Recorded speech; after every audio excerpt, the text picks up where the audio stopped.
मैं सोनिया, पत्नी श्री राजेंद्र सिंह सोलंकी, गांव मोहना, जिला फरीदाबाद की रहने वाली हूँ। कहीं बैठी हों तो हाथ हिला सकती हैं, और अगर बैठी हों तो एक बेलपत्र लेने के लिए आ सकती हैं। मैं सोनिया, पत्नी श्री राजेंद्र सिंह सोलंकी, गांव मोहना, जिला फरीदाबाद की रहने वाली हूँ। एक लोटे जल का मैं कितना वर्णन करूं गुरुदेव, उतना ही कम है। मैं कई वर्षों से सरकारी नौकरी की तैयारी कर रही थी, हमेशा 1-2 नंबर से रह जाती थी।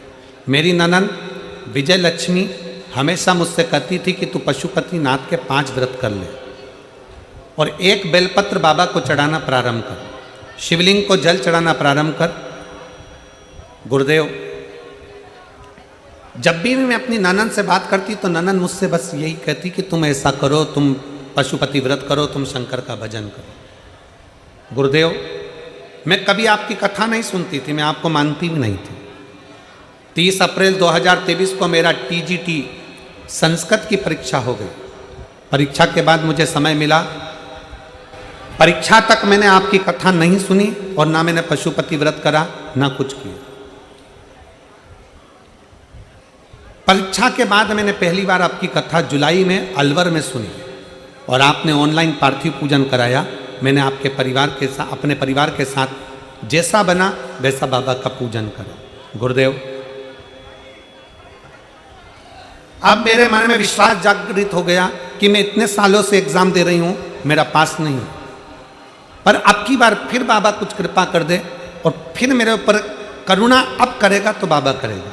मैंने दूसरी बार फिर मेहनत करी और मेहनत कर कर नवंबर 2023 में काशी में 5 दिन की कथा पंडाल में बैठकर सुनी।